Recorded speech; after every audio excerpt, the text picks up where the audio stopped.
Kennedy. And that's a message that every politician is they're wrapping up their campaign. Yeah. That's what they do. Here now is some of what we heard and saw from former President Donald Trump. Did he do the same? The image of our country is terrible. It's terrible. It's a failed country. That's what it is. They view us as a nation in decline, but even worse, they view us as a failed country. Kamala's closing message to America is that she hates you. You know, there's got to be something there. I think she does. I do believe you. The day that I left, I shouldn't have left. I mean, honestly, because we did so well. That white, beautiful white skin that I have would be nice and tan. I got the whitest skin because I never have time to go out in the sun, but I have that beautiful white, and you know what? It could have been beautiful, tan, beautiful. And I have this piece of glass here, but all we have really over here is the fake news, right?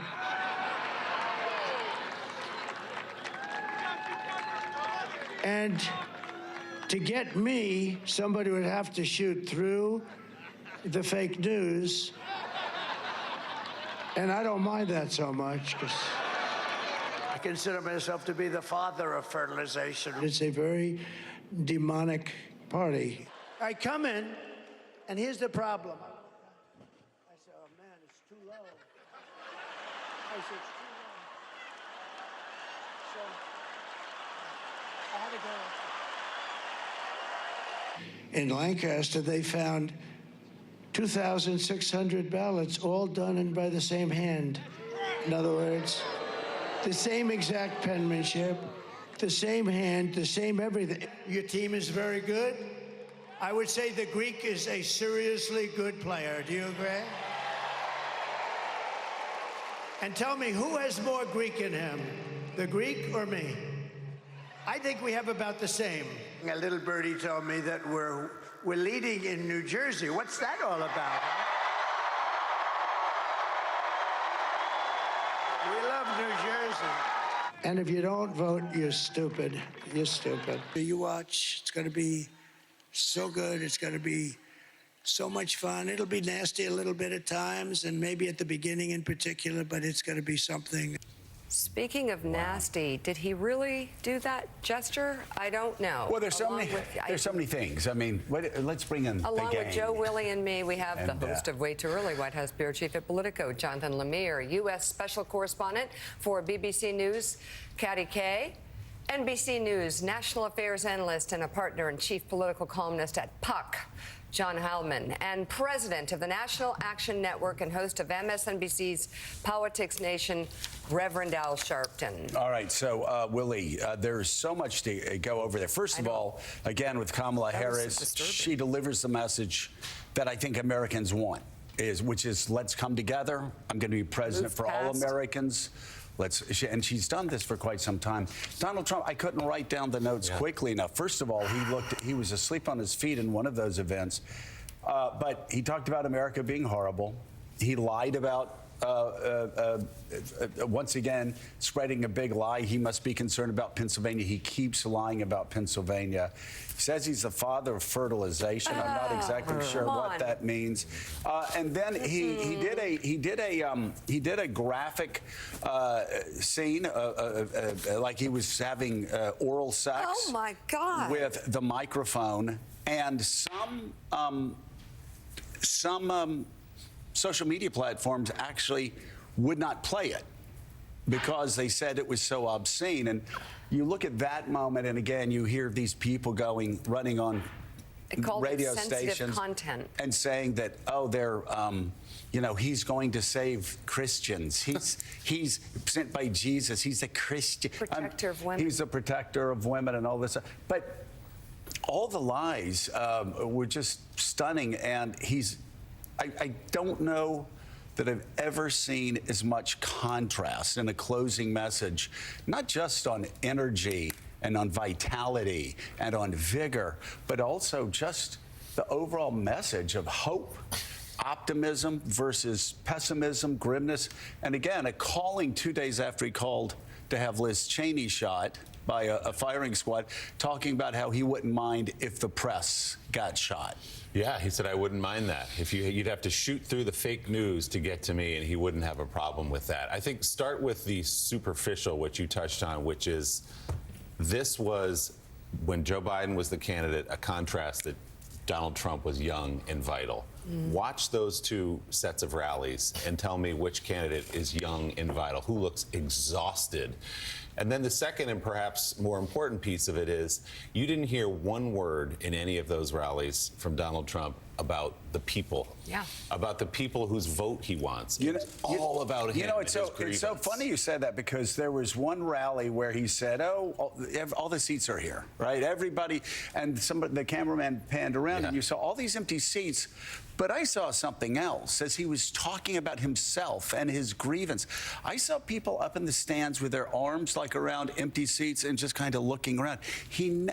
It's crazy. He never talks about them. He never talks about the people. He talks about himself. Yeah, and Kamala Harris's message here down the stretch, as you said, she made her sort of final critique of Donald Trump this weekend and now has turned to, hey, we want to turn the page together as a country. We want everybody on board. She was talking to Republicans. There's a place for you in my campaign. There's a place for you in my administration. There's a place for you in this country. And the Wall Street Journal, actually, Joe, the front page talking about Donald Trump's final weekend, you can go right here. It says, dark pitch gets third airing, asking if voters really want to hear American carnage a third time. Will it sell this time? And that's exactly what Donald Trump is selling here at the end. Caddy, the grimness, again, the grimness over the past several weeks have been just the opposite, actually, of what Donald Trump tried to do in the last 10 days of the 2016 campaign, where he won.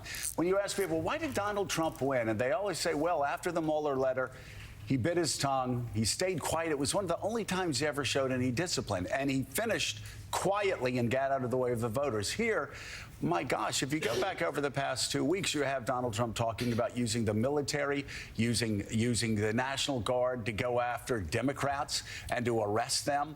You have Donald Trump talking about getting a firing squad and shooting at the face of Liz Cheney, one of the most conservatives in Congress during her stay there. This past weekend, you had him talking about shooting the press and saying he wouldn't mind if the press were shot. And of course, he again, and we have to say it, and I'm so sorry that I know there are a lot of kids that start waking up their parents at 4:30 and say, pour my cereal, Ma, pour my Captain Crunch with Crunch Berries. I want to see Joe and Mika and Willie, the entire funny gang, right? And so they're saying that, so I apologize. God, I hope not. That's a long wind-up to say Poor kids. He simulated oral sex at a rally twice, and it was just so graphic that, again, a lot of social media sites had to put up warnings for it. And that's his closing campaign. He seems more untethered and more exhausted at the same time. The the first campaign I ever ran, the guy that I talked to early on in the campaign, he said, Joe, this campaign's all about contrast. You're young, your opponent's old. Drive that. It's all about contrast. You get to the end of this campaign, I've never seen a greater contrast in American politics. Yeah, this is not the campaign that Chris LaCivita and Susie Wiles were trying to get Trump on, and it's certainly not the campaign that it was, when they seemed to have some amount of control earlier this year, and we were all talking about how much more disciplined this campaign was.